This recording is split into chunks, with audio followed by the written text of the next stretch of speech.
Hi guys, really straightforward one today. We're going to be doing an air filter change on Project Verti. That's the standard air filter with the part number. I'll put a link in the description. In terms of tools, you need very few. Just a standard Phillips number 2 screwdriver, a few connections and 4 screws to remove. That's it. Start with the top one. There's a little red clip there just to slide out. Just lift this tape up, and then there's a little flap there. Press that down and that lifts straight off. That's that one. I've already done this one. It's a little trick and you do need to take your time on it. Basically raise that red flap up, and as you lift that up it helps you to slide that off. You can either do this connection or that one. I just found it easier to do that one.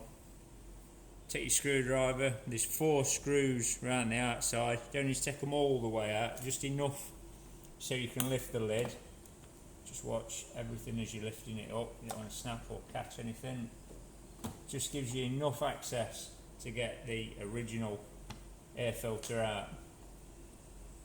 Not looking too bad. Fram one there that was in it. Chuck it on one side.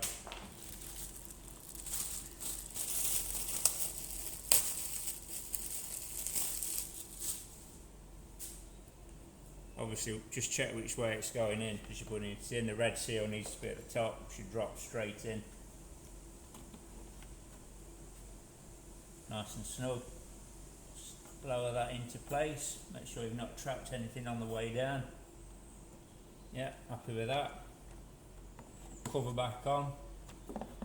Just make sure you're not trapping anything on the way down.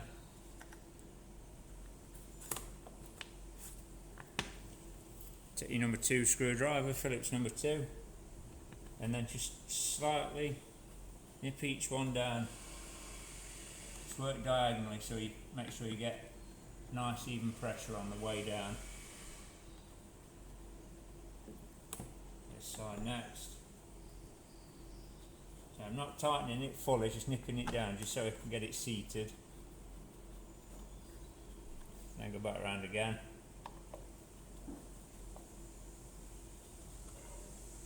This one at the back is actually under the air filter pipe, so you can either take that air filter pipe off by undoing that screw, or just find it's easier to do that one. Just remember these are only plastic screws as you're tightening it up. Doesn't need to be over tight. That's that. This connection simply shoves back on, and then that's it. You hopefully heard that click. It's all in place, and then this top electrical connection slides back on. That little pin clip there, and that is literally how you change an air filter on an ST3. Thanks for watching.